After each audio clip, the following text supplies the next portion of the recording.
Hello everyone, আজকের মুভিতে দেখা যাবে এক ধনী ছেলের গল্প যে এক সাধারণ মেয়ের সরলতা দেখে প্রেমে পড়ে যায়। কিন্তু মেয়েটি গরিব হয়, তার থেকে দূরে থাকার চেষ্টা করে। শেষ পর্যন্ত কি তারা এক হতে পারবে সেটা জানতে হলে দেখতে হবে পুরো ভিডিওটা। মুভির শুরুতে আমরা 2015 সালের সিন দেখি, যেখানে একটি মেয়ে বেজিং শহরের একটি হাইওয়েতে দেখা যাচ্ছে সে যেন কাউকে খুঁজছে। তারপর আমাদের 2007 সালের সিন দেখানো হয়, সাধারণ পরিবারের একটি মেয়ে পড়াশোনার স্বপ্ন পূরণের আশায় বাসে করে শহরে যাচ্ছে। তার পরিবারের আর্থিক অবস্থা ভালো নয়, কারণ তার বাবা দীর্ঘদিন ধরে অসুস্থ। তবুও তার মা নিজের কষ্টের টাকায় মেয়েকে শহরের একটি নামকরা স্কুলে ভর্তি করিয়েছেন, কারণ তিনি চান তার ভবিষ্যৎ ভালো হোক। আর এই মেয়েটি হচ্ছে আমাদের মুভির নায়িকা জিয়ন। স্কুলের প্রথম দিন জিয়ন নতুন পরিবেশ দেখে একদিকে খুশি, অন্যদিকে ভয়ও পাচ্ছিল। ক্যাম্পাসে হাঁটার সময় হঠাৎ পিছন থেকে আসা এক বাইকে তার ইউনিফর্ম ভিজিয়ে দেয়। জিয়ন রেগে গিয়ে ছেলেটির দিকে আসলে ছেলেটি বাইক থামিয়ে জিয়নের দিকে তাকায়। এই ছেলেটি আর কেউ নয়, আমাদের মুভির নায়ক জ্যাং। জ্যাং ধনী পরিবারের ছেলে। স্কুলে সে পড়াশোনা অনেক ভালো, খেলাধুলায় দারুণ, সেই সাথে বেশ জনপ্রিয়। তাই প্রায় সব মেয়ে ছেলেরাই তাকে তাদের আইডল মনে করে। এরপরে ঘটে আরেক ঘটনা। ঠিক তখনই মাঠ থেকে ছোড়া একটি বেসবল সোজা ইউজিনের দিকে আসছিল। মুহূর্তের মধ্যে সেটা জ্যাং ধরে ফেললো। ইউজিন কিছুক্ষণ অবাক হয়ে তাকিয়ে থাকলো, আর জ্যাং হেসে শুধু বলল সাবধান, তারপর চলে গেল। ক্লাসে ঢুকে ইউজিনের প্রথম বন্ধুত্ব হয় একদম চঞ্চল মেয়ে ময়ূর সঙ্গে। কথা বলতে বলতে ক্লাসে অন্যদের সম্পর্কে জানতে পারে, যেমন মিউকি জ্যাংকের শৈশবের বন্ধু। ভেংলু মিউকিকে পছন্দ করে, কিন্তু মিউকি একদম তাকে পাত্তা দেয় না। আর জ্যাংকের ঘনিষ্ঠ বন্ধু সাংমিন তবে দুষ্টুমির কারণে প্রায়ই বিপদে পড়ে। একদিন ক্লাসে ভেংলু মিউকিকে ইমপ্রেস করার চেষ্টা করছিল, কিন্তু মিউকি তাকে ধাক্কা দেয়। তখন ভেংলুর হাতে থাকা ফ্যানটি গিয়ে সাংমিনের হাতে পড়ে, আর সাংমিন সেটা নিয়ে মজা করতে শুরু করে। এতে বিরক্তি হয়ে জ্যাং একটা বল ছুঁড়ে মারে, যা গিয়ে সোজা সাংমিনের নাকে গিয়ে লাগে। তারপর বলটা গিয়ে এসে থামে ইউজিনের পায়ের কাছে। ইউজিন বলটা হাতে তুলতেই জ্যাং কাছে এসে বলটা নিয়ে নেয়। হঠাৎ চোখে চোখ পড়তেই ইউজিন নার্ভাস হয়ে যায়। তারপর আমরা দেখি নতুন স্কুলে আসা ইউজিন কিছুটা অস্বস্তি বোধ করছিল, আর সেটা বুঝতে পেরে জ্যাং নিজের সিট বদলে ইউজিনের ঠিক পিছনে বসে পড়ে। কিছুক্ষণ পর মিউকি ক্লাসে সবার খাতা বিলি করছিল। খাতা হাতে পেয়ে ইউজিনের মন খারাপ হয়ে যায়, কারণ অঙ্কে তার নম্বর খুবই কম। তার পাশে থাকা সাংমিন সেটা দেখে ঠাট্টা করলো, হি হি করে হাসতে শুরু করলো। আসলে ইউজিন সব বিষয়ে ভালো করতে পারলেও অঙ্কে একেবারেই দুর্বল। আর অন্যদিকে জ্যাং সর্বোচ্চ নম্বর পেয়ে ক্লাসের ফার্স্ট বয় হয়েছে। টিফিনের সময় ব্যাগ থেকে বই হাতে নিয়ে ইউজিন বাইরে যাচ্ছিল। ঠিক তখনই হঠাৎ করে জ্যাং এসে বইটা নিয়ে নেয়। ইউজিন ফেরত নেওয়ার চেষ্টা করলে সে ফেরত দিচ্ছিল না। হঠাৎ টানাটানির মাঝেই বইয়ের ভিতর থেকে একটা স্যানিটারি প্যাড পড়ে গেল। মুহূর্তেই পুরো ক্লাসে সবাই থমকে যায়। লজ্জায় ইউজিনের মুখ লাল হয়ে যায়, আর ইউজিন সেটা তুলে জ্যাংকের দিকে ছুঁড়ে মেরে সেখান থেকে বেরিয়ে গেল। জ্যাং বুঝলো যে সে একটু বেশি বেশি করে ফেলছে, তাই ভিতরে একটু অস্বস্তি বোধ করছে জ্যাং। তারপর ক্লাস শুরু হলো। জ্যাং বই ফেরত দেওয়ার জন্য বারবার ডাকছিল, কিন্তু ইউজিন একবারও তাকায়নি। শেষে বিরক্তি হয়ে সে বইটা ছুঁড়ে মেরে তাকে দিল, এবং সে বলল এইবার বইটা হলো তো। ইউজিন বিরক্ত হয়ে চেয়ারের পা দিয়ে জ্যাংকের পায়ে চাপা দিল। জ্যাং ব্যথায় কুকড়ে গেল, টিচারের ভয়ে চুপ করে রইল। কিছুক্ষণ পর ইউজিন বইটা খুলে দেখে ভিতরে জ্যাং সব অঙ্কের সমাধান করে দিয়েছে, আর নিচে ছোট করে লেখা, যদি কিছু বুঝতে সমস্যা হয় আমাকে জিজ্ঞাসা করবে। এটা দেখে মুখে কিছু না বললেও আমরা বুঝতে পারি সে একটু বেশি খুশি হয়েছে। পরের দিন সকালে ইউজিন তখন মিউকিকে নিয়ে স্কুলে ঢুকলো। হঠাৎ জ্যাং আর সাংমিন তাদের সামনে এসে দাঁড়ালো। মজা করে সাংমিন বলে, তোমার জন্য আমার বন্ধুর পা একেবারে অকেজ হয়ে গেছে, ক্ষতিপূরণ দিতে হবে। ইউজিন ভয়ে জ্যাংকে সরি বলে, কিন্তু সাংমিন হেসে বলে, সরি বললেই হবে না, ক্ষতিপূরণ দিতে হবে। হয় একে ক্যান্ডিড পর্যন্ত পিঠে করে নিয়ে যাও, নয়তো বা টাকা দাও। জ্যাং সাথে সাথে বলে উঠলো, এটা তো আমাদের প্ল্যানের ভিতরে ছিল না। ইউজিন কিছু না বলে নিজের ডেবিট কার্ড বের করে দিতে ধরেন, এবং সাংমিন সেটা খপ করে ধরে নেয়। আমরা দেখি কার্ড নেওয়ার জন্য জ্যাং তাকে লাথি মারে। সাংমিন টিফিন টাইমে এসে কার্ড দিয়ে ক্যান্টিনে সবাইকে আইসক্রিম পাঠিয়ে দেয়। সাংমিন বলে, সামান্য কয়টা আইসক্রিম কিনতে কার্ডের পুরো টাকা শেষ হয়ে গেল। এটা শুনে ময়ূর সবার সামনে বলল, যে টাকাটা তোমরা মজা করে কয়েকটা আইসক্রিমের দাম বলছো, ওই টাকাটা ছিল ইউজিনের পুরো মাসের হাত খরচ। কথাটা শুনে জ্যাংকের ভিতরে খারাপ লাগতে শুরু করে, আর তাই সে টিফিন শেষে সেই কার্ডের টাকা জমা করে ইউজিনকে ফিরিয়ে দেয়। পরের দিন সকালে দেখা যায় জ্যাং মাঠে বেসবল প্র্যাকটিস ম্যাচ খেলছে। খেলা শেষ হতেই ইউজিন তার কাছে গিয়ে অতিরিক্ত টাকা ফেরত দেয়। জ্যাং ইচ্ছা করেই তার কার্ডে বেশি টাকা জমা করেছিল। এরপর সিনে আমরা দেখি ইউজিন মন খারাপ করে স্কুলের ছাদে দাঁড়িয়েছিল। ঠিক তখনই জ্যাং সেখানে গিয়ে হাজির। তাকে দেখে ইউজিন চলে যেতে চাইলে জ্যাং তাকে থামিয়ে দিয়ে হাসতে হাসতে বলল, চিন্তা করো না, অঙ্কে আমি তোমাকে সাহায্য করব। আমি শুধু এটা মেনে নিতে পারছি না যে আমার সামনে এত বড় স্টুপিড বসে আছে। একথা শুনে ইউজিন আবার রাগ করে চলে যাচ্ছিল, কিন্তু পিছন থেকে জ্যাং আবার বলল, ভেবে দেখো তো রেজাল্ট খারাপ হলে বেশি কষ্ট কে পাবে? এই কথা শুনে ইউজিনের মনে দাগ কাটলো। চোখের সামনে ভেসে উঠলো তার বাবা মায়ের চেহারা, যারা অনেক কষ্ট করে তাকে দামি স্কুলে ভর্তি করিয়েছেন। যদি খারাপ রেজাল্ট করে ফিরে যায়, সবচেয়ে বেশি কষ্ট তো ওদেরই হবে। এসব ভেবে ইউজিন ভয়ের প্রস্তাবে রাজি হয়ে যায়। এরপর থেকে স্কুল ছুটির পর ইউজিন এবং জ্যাং একসাথে ছাদে বসে অঙ্ক করতে শুরু করে। জ্যাংকে পড়ানোর ধরন একেবারে আলাদা, কখনো করা, কখনো দুষ্টুমি মিশানো মজা। ধীরে ধীরে ইউজিন বুঝতে পারলো যত কঠিনই অঙ্ক হোক না কেন, জ্যাং সবকিছু সমাধান জানে। সময়ের সাথে সাথে জ্যাংকের বিভিন্নভাবে ইউজিনের মনে জায়গা করে নেয়। এখন আর জ্যাংকের সঙ্গে থাকতে তার বিরক্ত লাগে না, বরং তাকে ভালোই লাগে, কারণ মনে মনে তাকে ভালোই বেশি ফেলেছে ইউজিন। এভাবে অনেক দিন কেটে যায়। অবশেষে এলো পরবর্তী পরীক্ষার ফলাফল। ইউজিন এবার অঙ্কে পেয়েছে 95। তার রেজাল্ট দেখে দুইজনে ভীষণ খুশি হলো। পরের দিন ইউজিন মুইনের সঙ্গে স্কুলে আসার পথে মাঠে বেসবল খেলা দেখছিল। মুই হঠাৎ দৌড়ে মাঠের দিকে চলে গেল। ইউজিন মজা করে বলল, আমি তো জানতাম না বেসবল এত পছন্দ করিস।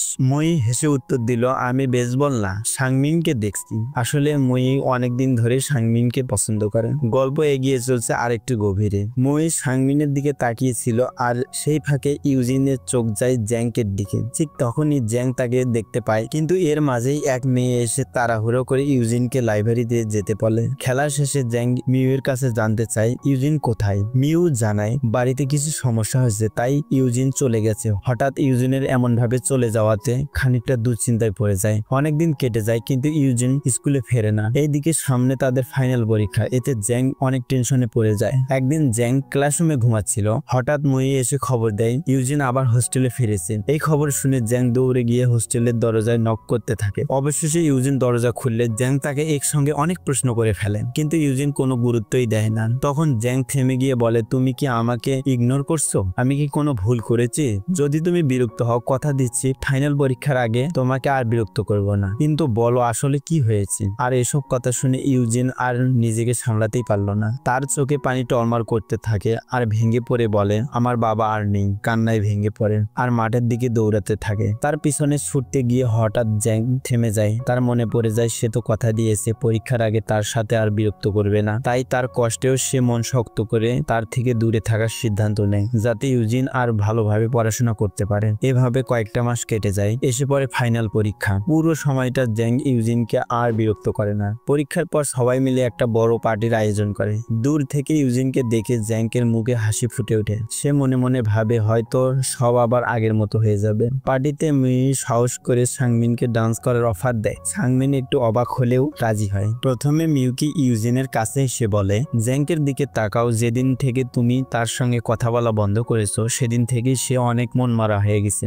কথা শুনে ইউজিনের মনে অনেক কষ্ট পায়। তখনই হঠাৎ করে জ্যাং এসে তাদের সামনে দাঁড়ায় এবং ইউজিনের সাথে ডান্স করতে চায়, কিন্তু ইউজিন ডান্স করতে পারে না বলে চলে যেতে ধরে। জ্যাং তার হাত ধরে বলে, আমি শিখিয়ে দেব, এবং ডান্স করতে নিয়ে যায়। তারা নাচতে শুরু করার আগেই হঠাৎ কারেন্ট চলে যায়। অন্ধকারে জ্যাং শক্ত করে ইউজিনকে জড়িয়ে ধরে। কারেন্ট চলে আসলে ইউজিন কিছুটা লজ্জা পেয়ে যায় এবং সেখান থেকে বেরিয়ে যায়। জ্যাংও তার পিছনে যায়, তাকে ডাকতে থাকে। কাছে এসে বলে, ইউজিন আমি তোমাকে অনেক ভালোবাসি, চলো আমরা একসাথে বেইজিং এ গিয়ে পড়াশোনা করি। তারপর আকাশের দিকে তাকিয়ে চিৎকার করে বলেন, পুরো পৃথিবী জানুক আমি তোমাকে ভালোবাসি। জ্যাং তার ভালোবাসা প্রকাশ করেই ফেললো। এটা শুনে ইউজিন প্রথমে চুপ থাকে, তারপর হঠাৎ জ্যাংকে চুমু খেয়ে সেখান থেকে চলে যায়। জ্যাং ভাবে এটা হ্যাঁ উত্তর, কিন্তু আসলে এটা ছিল বিদায়ের উপহার। ইউজিনের মনে মনে বলে, আমি তোমাকে ভীষণ ভালোবাসি, কিন্তু সময়ে প্রমাণ করে দেবে এটা কেবল তোমার আবেগ ছিল। তাই ইউজিন তাকে সময় দিতে চায় তার আবেগটাকে বোঝানোর জন্য, যাতে জ্যাং তার আবেগ থেকে বেরিয়ে আসতে পারে। মানে ইউজিন ভাবছে যে সে হয়তো মন থেকে ভালোবাসে না, কারণ সে অনেক বড় লোক ছিল। তো চলুন দেখা যাক তারা এক হতে পারে কিনা। তারপর 1 বছর কেটে যায়। ইউজিন কলেজে ভর্তি হয় এবং পড়াশোনার খরচ চালানোর জন্য লাইব্রেরির কাজ শুরু করেন। সেখানে অংশু নামের এক ছেলে তার সহকর্মী, এবং ধীরে ধীরে তাদের মধ্যে বন্ধুত্ব গড়ে ওঠে। আর অংশু ভিতরে ভিতরে ইউজিনকে ভালোবাসতে শুরু করে। একদিন মৌমিতা তার সাথে দেখা করতে এসে মজা করে বলে, আমার মনে হচ্ছে অংশু তোমাকে পছন্দ করে। ইউজিন হেসে বলে, এসব আজে বাজে কথা বন্ধ করো, আমার কেবল সে একজন ভালো বন্ধু। মৌমিতা হঠাৎ জিজ্ঞেস করে, তাহলে তুই কাকে ভালোবাসিস, জ্যাং নাকি অংশুকে? ইউজিন চুপ মেরে দেয়। ঠিক তখনই পরিচিত কণ্ঠে কে বা তার নাম ধরে ডাকতে থাকে। ইউজিন দ্রুত বাহিরে বের হয়ে এসে দেখে অনেকদিন পর জ্যাং দাঁড়িয়ে আছে। মনে মনে অনেক খুশি হলেও ইউজিন গভীর কণ্ঠে বলে, তুমি এখানে কেন, আমার জন্য এসেছো? জ্যাং হেসে উত্তর দেয়, তোমার জন্য আসতে যাব কেন, আমি এমনি এসেছি। ইউজিন বলে তাইলে দাঁড়িয়ে আছো কেন, চলে যাও। এই কথা বলে ইউজিন চলে যেতে ধরলে জ্যাং তার হাত ধরে থামিয়ে দেয়। ঠিক তখনই অংশু এসে ইউজিনকে বলে আজ আমরা বাহিরে যাব ঠিক করেছিলাম। তারপর জ্যাংকে বলে আমি অংশু, ইউজিনের বয়ফ্রেন্ড। ইউজিন অবাক হয়ে যায়। জ্যাং হেসে হাত মেলায় এবং বলে ভালো, আমি ইউজিনের বয়ফ্রেন্ড। আর তখনই জ্যাংকের বোন ঐশী এসে হাজির হয় আর বলে আমরা মন্দিরে যাব, তাই তোমরা আমাদের সঙ্গেই চলো। ইউজিন অংশুকে তাদের সঙ্গে ডাকে। তারপর তারা গাড়িতে ওঠে। সেখান থেকে ঐশী এবং অংশু প্রথম পরিচিত হয়। তারপর তারা মন্দিরে পৌঁছায়। মন্দিরে একটি পুরনো ডায়েরি প্রচলিত রেওয়াজ ছিল, যে ব্যক্তি তার মনের ইচ্ছা ডায়েরিতে লিখবে তার মনের বাসনা পূর্ণ হবে। প্রার্থনার পর সবাই নিজের ইচ্ছা ডায়েরিতে লিখতে শুরু করে। ইউজিন কৌতূহল হয়ে জ্যাং কি লিখছে দেখতে চায়, কিন্তু জ্যাং খানিকটা মুচকি হেসে নিজের ডায়েরি সরিয়ে নেয়। মন্দির থেকে বের হওয়ার পথে ঐশী অংশুকের সাথে নিয়ে ড্রিঙ্কও কিনতে যায়। তখন সুযোগ পেয়ে জ্যাং একেবারে সিরিয়াস হয়ে ইউজিনকে বলে তুমি আমাকে ছেড়ে যাওয়ার পর আমি অনেক চেষ্টা করেছি তোমাকে ভুলে যেতে, কিন্তু পারিনি। বলো তো আমার কি দোষ, কেন বারবার তুমি আমার থেকে দূরে চলে যাও? ইউজিন কোনো উত্তর না দিয়ে যেতে চাইলে জ্যাং তাকে শক্ত করে জড়িয়ে ধরে কিস করে। দূর থেকে অংশু এই দৃশ্য দেখে ফেলে আর ভিতরে ভিতরে হিংসায় জ্বলে পুড়ে যায়। সন্ধ্যায় জ্যাং ইউজিন আর অংশুকে নিয়ে যায় এক রেস্টুরেন্টে। সেখানে জ্যাং ইউজিনকে ড্রিঙ্কের অফার করে, কিন্তু ইউজিন রাজি হয় না। তাই জ্যাং জোর করে ধরলে অংশু তাকে থামাতে চায়, কিন্তু জ্যাং অংশুকেও চুপ করিয়ে দেয়। শেষমেশ রাগের মাথায় ইউজিন ড্রিঙ্ক খেয়ে ফেলে। ড্রিঙ্ক করার পর জ্যাং তাকে সোজাসুজি প্রশ্ন করতে শুরু করেন, সেদিন তুমি আমাকে কিস করেছিলে কেন? তারপর কেন আমার সঙ্গে যোগাযোগ বন্ধ করছিলে? অংশু হতভম্ব হয়ে তাকিয়ে থাকে। আসলে জ্যাং ইচ্ছে করেই ইউজিনকে ড্রিঙ্ক করিয়েছে তার সত্যিকারের অনুভূতি জানার জন্য। আর সত্যি কিছুক্ষণের মধ্যে ঘুমের ঢলে পড়া ইউজিন বারবার শুধু জ্যাংকের নাম ধরে ডাকতে থাকে। এটা শুনে জ্যাংকের মনে তার জন্য ভালোবাসা আরো বেড়ে যায়। এইদিকে অংশুর মনটা ভেঙে যায়। সে বুঝে যায় ইউজিন তাকে নয়, এখন জ্যাংকেই ভালোবাসেন। পরের দিন লাইব্রেরিতে এসে অংশুর বিহেভিয়ার স্বাভাবিক ছিল না, তাই বিষয়টা ইউজিনের জানতে চাইলে অংশু ঠান্ডা গলায় বলেন তুমি মানো বা না মানো আমি সব বুঝেছি। তোমার ভালোবাসা এখন জ্যাংকের জন্য, তাই এখন থেকে আমাদের সম্পর্ক থাকবে শুধু সহকর্মীর মতো। এই কথায় ইউজিন রেগে যায়। রেগে গিয়ে সরাসরি জ্যাংকের কাছে গিয়ে বলেন তুমি আমার জীবনের বারবার ফিরে আসছো কেন, কেন আমাকে ছেড়ে দিচ্ছ না? জ্যাং রেগে গিয়ে দেওয়ালে তার হাত চেপে ধরে বলেন এতদিন তুমি কি একবারও আমাকে দেখতে চাওনি? তাহলে কালকে খুশি হয়েছিলে কেন? মাতাল অবস্থায় আমার নাম ধরে ডাকছিলে কেন? ইউজিন নিশ্চুপ। জ্যাং আবার বলেন বিশ্বাস না করলে অংশুকে জিজ্ঞাসা করো, সবই সে জানে এবং দেখছে। এই কথাগুলো শুনে ইউজিন চলে যেতে ধরলেন। জ্যাং তাকে বারবার আটকায়। তখন ইউজিন নরম গলায় বলে আমি জানি এটা তোমার আবেগ, কিন্তু আমি না চাওয়ার পরেও হাই স্কুলে সেই দিন থেকে তুমি আমাকে জোর করছো। জ্যাং শান্ত হাসি দিয়ে উত্তর দেয় হ্যাঁ, সেটা আবেগেই হোক বা পাগলামি, আমি তোমাকে ভালোবাসি। কিন্তু তুমি যদি ভালো না বাসো তাহলে সেই দিন আমাকে কিস করেছিলে কেন? মিথ্যা আশা দিয়েছিলে কেন? তুমি তো সরাসরি আমাকে ফিরে দিতেই পারতে। তারপর আমরা দেখি রাগ করে কষ্ট নিয়ে জ্যাং সিদ্ধান্ত নেয় দেশ ছাড়ার। বাবার ব্যবসা সামলানোর জন্য সে আমেরিকায় চলে যায়। এভাবে তাদের সম্পর্ক টানাপড়ার মাঝে চলে যায় আবারও 2 বছর। আর এই 2 বছর পর গ্রাজুয়েট শেষ করে ইউজিন ফিরে আসে গ্রামের বাড়িতে। সেখানে তার মায়ের সাথে এক পরিচিত আঙ্কেলকে দেখে তার মনটা খারাপ হয়ে যায়। আঙ্কেলটির স্ত্রী সন্তান নেই, তাই প্রায়ই তার মাকে সাহায্য করেন। একদিন হাঁটতে হাঁটতে তার মা ইউজিনকে বলেন আমি তো সব বলেছি, যদি রাজি না থাকিস কালকেই ওনাকে চলে যেতে বল। ইউজিন মায়ের দিকে তাকিয়ে বলেন আজ যদি বাবা থাকতো উনিও চাইতেন তুমি খুশি থাকো। তার মা মেয়ের মুখে এই কথা শুনে অনেক খুশি হয়। ঠিক তখনই ইউজিন হঠাৎ জ্যাংকে দেখতে পেয়ে অবাক দৃষ্টিতে তার দিকে তাকিয়ে থাকে। তাকে দেখে মনে মনে অনেক খুশি হয়। পরের দিন আমরা দেখি জ্যাং ইউজিনের বাড়িতে এসেছেন। রাতে কাগজের খেলনা বানাতে বানাতে ইউজিন জিজ্ঞাসা করে তুমি এখানে কি করছো? জ্যাং উত্তর দেন আমার মা কাছে একটি ইলেকট্রনিক ফ্যাক্টরি কিনেছে, মাঝে মাঝে আমি এখানে আসি মাকে সাহায্য করতেন। এবং ইউজিনকে খেলনা বানাতে সাহায্য করতে গেলে ইউজিন থামিয়ে দেয়, বলে তুমি এসব পারবে না, নষ্ট করে ফেলবে এবং নষ্ট হয়ে গেলে বিক্রি হবে না। মূলত এইসব খেলনা বিক্রি করে আমাদের সংসার চলে। কৌতূহল হয়ে জিজ্ঞাসা করে আচ্ছা এগুলো বিক্রি করলে কত টাকা পাওয়া যায়? ইউজিন হিসাব করে বলেন একটা 10 ওয়ান, এক রাতে 5টা বানালে 50 ওয়ান পাওয়া যায়। জ্যাং হেসে বলেন তাহলে এই 50 ওয়ান আমি দেব, তুমি শুধু আমার সঙ্গে কিছুক্ষণ বসে গল্প করো। এটা শুনে ইউজিন বলে তোমাদের অনেক টাকা আছে, তাই তোমার কাছে এই সামান্য টাকা কোনো মূল্য নেই, কিন্তু এই সামান্য টাকায় আমাদের সংসার চলে। আর আমরা কি নিয়ে কথা বলবো? আমাদের কথা কথা বলার কিছুই নেই। এই বলে ইউজিন চুপচাপ রুমে চলে যায়। মাঝরাতে ঘুম ভেঙে গেলে ইউজিন দেখেন জ্যাঙ্ক এখনো খরগোশ বানিয়েই চলছেন। সারা রাতে সেই চেষ্টা দেখে ইউজিনের মনটা নরম হয়ে যায়। সকালে জ্যাঙ্ক তার বানানো খরগোশ ইউজিনকে দেয়। খরগোশটা হাতে নিয়ে ইউজিন হেসে জিজ্ঞাসা করে, তুমি কি কোনোদিন খরগোশ দেখেছো? জ্যাঙ্ক অবাক হয়ে বলেন, কি বলছো? অবশ্যই দেখেছি। ইউজিন আবার জিজ্ঞাসা করেন, তাহলে খরগোশের কয়টা কান থাকে? জ্যাঙ্ক খেয়াল করে তার বানানো খরগোশের শুধু একটাই কান। জ্যাঙ্ক একটু লজ্জা পেয়ে বলেন, এক কানের খরগোশ থাকে না বুঝি? ইউজিন হেসে বলেন, এটা সেই একমাত্র খরগোশ যার লেজ নাই। জ্যাঙ্কও হেসে উত্তর দেয়, তাহলে ধরো এটা ইনভিজিবল লেজ আছে যেটা দেখা যায় না। এই শুনে দুইজন একসাথে হেসে ওঠে আর এই মুহূর্তটা যেন আবারও তাদের কাছাকাছি নিয়ে চলে আসে। ইউজিন জ্যাঙ্কের হাত দেখলে খরগোশ বানাতে গিয়ে কত জায়গায় কাটা পড়েছে। তার মনে হলো এত যত্ন, এত ভালোবাসা, সে তো তার জীবনের সবচেয়ে গুরুত্বপূর্ণ মানুষ। ইউজিন এই ত্যাগ আর ভালোবাসা দেখে মন থেকে তাকে ধন্যবাদ জানায়, কারণ সে ছেলেটি জীবনে কোনো কষ্টই করেনি। সে আজ তার জন্য সারা রাত জেগে খরগোশ বানিয়েছে। তখন জ্যাং শান্ত স্বরে ইউজিনের দিকে তাকিয়ে বলে, রেজাল্টের পর তুমি বেইজিং এ আসবে আর আমরা এখানে একসাথে থাকবো। ইউজিন চুপ থাকতে পারে না, হালকা হাসি দিয়ে মাথা নাড়িয়ে উত্তর দেয়। জ্যাঙ্কের মুখ আনন্দের ঝিলিক ফুটে ওঠে। শেষমেশ ইউজিনের গ্রাজুয়েট শেষ হয়। তারপর থেকে বেইজিং এর বিভিন্ন কোম্পানিতে চাকরির জন্য আবেদন শুরু করে, শুধু জ্যাঙ্কের কাছে যাওয়ার জন্য। কিন্তু ভাগ্য তার সঙ্গে ছিল না, কোনো কোম্পানিতেই তাকে চাকরি দেয়নি। হতাশ হয় সে মৌমিতার কাছে গিয়ে এই দুঃখ শেয়ার করে। পরের দিন চাকরির জন্য বাইরে বের হওয়ার সময় তার রুমমেট আসে এবং বলে, আমার কাছে একটা চাকরির অফার আছে, চাইলে তুমি করতে পারো। ইউজিন আগ্রহী হয়ে জিজ্ঞাসা করে, বেইজিং এ?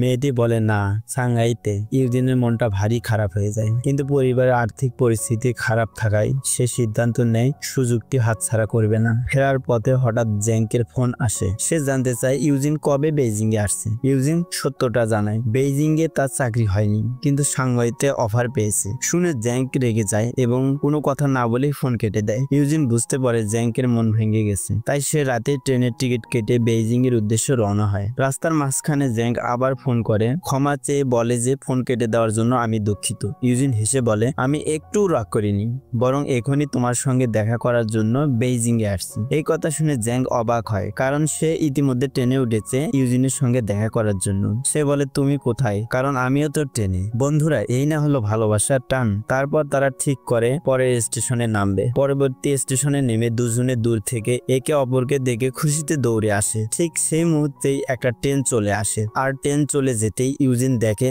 জ্যাঙ্ক নেই।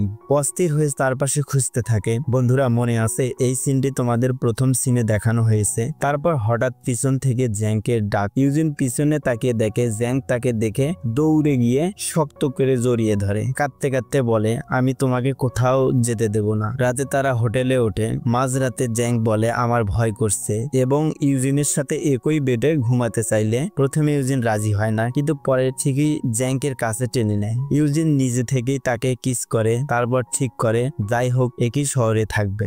এরপর আমাদের 1 বছর পর সিন দেখানো হয়। জ্যাঙ্ক ইউজিন তাদের নতুন ফ্ল্যাটে শিফট করছে এবং তাদের বন্ধুরা সাহায্য করছে। হঠাৎ সাংমিনের ফোন আসে, সে বাহিরে চলে যায়। মিউ সাংমিনের জন্য খাবার নিয়ে এসেছে, কিন্তু সাংমিন একটু খেয়েই তাড়াহুড়া করে চলে যায়। পরের দিন সাংমিন মিউ এর সাথে দেখা করে তাকে জানায় তার বাবা অন্য মেয়ের সঙ্গে তার বিয়ে ঠিক করেছে এবং সে রাজি। কষ্ট পেয়ে মিউ হাসি মুখে শুভেচ্ছা জানায় এবং পরে চলে যায়। পরে সে সব কথা ইউজিনকে জানায় আর বলে যে আর সে দেশে থাকবে না, সে বিদেশে চলে যাবে পড়াশোনা করতে। এই বলে কান্না করে ইউজিনকে জড়িয়ে ধরে। তারপর আমরা দেখি জ্যাঙ্ক ইউজিনকে নিয়ে তার বোনের পার্টিতে যায়। ঐশী ঘোষণা করে, অংশু এখন আমার বয়ফ্রেন্ড। এটা শুনে জ্যাঙ্ক ও ইউজিন খানিকটা অবাক হয়। পরে জ্যাঙ্ক ঐশীকে বোঝানোর চেষ্টা করে, অংশু ভালো ছেলে নয়, সে টাকার জন্য তোমাকে ভালোবাসে, কারণ আগে সে ইউজিনকে ভালোবাসতো, কিন্তু ঐশী পাত্তাই দেয় না। পার্টি শেষে বাইরে বৃষ্টি হচ্ছিল। জ্যাঙ্ক একটি ছাতা নিয়ে আসে। ইউজিন বলে, একটি ছাতা নিয়ে আমরা কিভাবে যাব? জ্যাঙ্ক তখন ইউজিনকে পিঠে তুলে নিয়ে যেতে ধরে। পথে ইউজিন জিজ্ঞাসা করে, তুমি আমেরিকা গেলে না কেন? জ্যাঙ্ক বলে, তোমাকে ছেড়ে যেতে চাইনি। ইউজিন মুচকি হেসে বলে, তুমি কি আমাকে বিয়ে করবে? জ্যাঙ্ক বলে, যত বাধাই আসুক আমি তোমাকে ছেড়ে কখনো যাব না। এই বলে বৃষ্টিতে দৌড়াতে থাকে। পরের দিন ইউজিনের চাচা তার অফিসে এসে তাকে জানায় তার মায়ের ক্যান্সারের চিকিৎসার জন্য জ্যাঙ্ক তাকে গোপন টাকা দিয়েছে এবং এবং একটি চাকরিও দিয়েছে। এখন সেই টাকা পরিশোধের সময় এসেছে।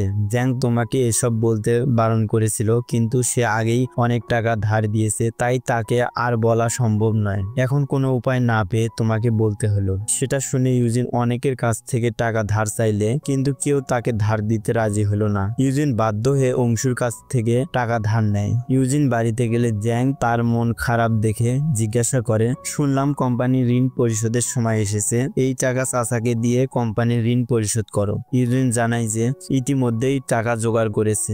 জ্যাং অবাক হয়ে প্রশ্ন করে, কে দিল এত টাকা? ইউজিন বলে, অংশু। এটা শুনে জ্যাং রেগে যায়, তুমি আমাকে না বলে অংশুর কাছ থেকে নিতে গেলে কেন? আমি কি তোমার কাছ থেকে এতটাই পর? ইউজিন বোঝানোর চেষ্টা করে, আমার কাছে আর কোনো উপায় ছিল না, আমি অংশুকে ভালোবাসি না, আর তোমার কাছ থেকে সাহায্য নিতে চাচ্ছিলাম না, কারণ তুমি অনেক আমাদের জন্য সাহায্য করেছো, তাই তোমাকে বলতে পারিনি। জ্যাং বলেন, আমি এটা বোঝাতে চাইনি তুমি অংশুকে ভালোবাসো, আমি শুধু বলছি কেন তুমি অন্যের কাছ থেকে টাকা নিতে গেলে। তারপর জ্যাং টাকাগুলো নিয়ে অংশুর কাছে চলে আসে এবং তার দিকে ছুঁড়ে মেরে বলে, ইউজিনের থেকে দূরে থাকো। অংশু তখন তাকে বলে, তোমার গার্লফ্রেন্ড তোমাকে নয় আমাকে ভরসা করে। এসব শুনে সে আরো রেগে যায়। তারপর আমরা তাকে একটা বারে দেখতে পাই, সে অনেক হাঙ্গামা করছে, তাই মিউকি ভিংরু তাকে থামানোর চেষ্টা করছে এবং ইউজিনকে সেখানে ডাকে। পরে ইউজিন এসে তাকে বাসায় ফিরিয়ে নিয়ে যেতে চাইলে সে তাকে অনেক বাজে ভাবে অপমান করতে থাকে। তারপর জ্যাং বাড়িতে চলে আসলে ইউজিন তাকে একটা কাগজ দেয়,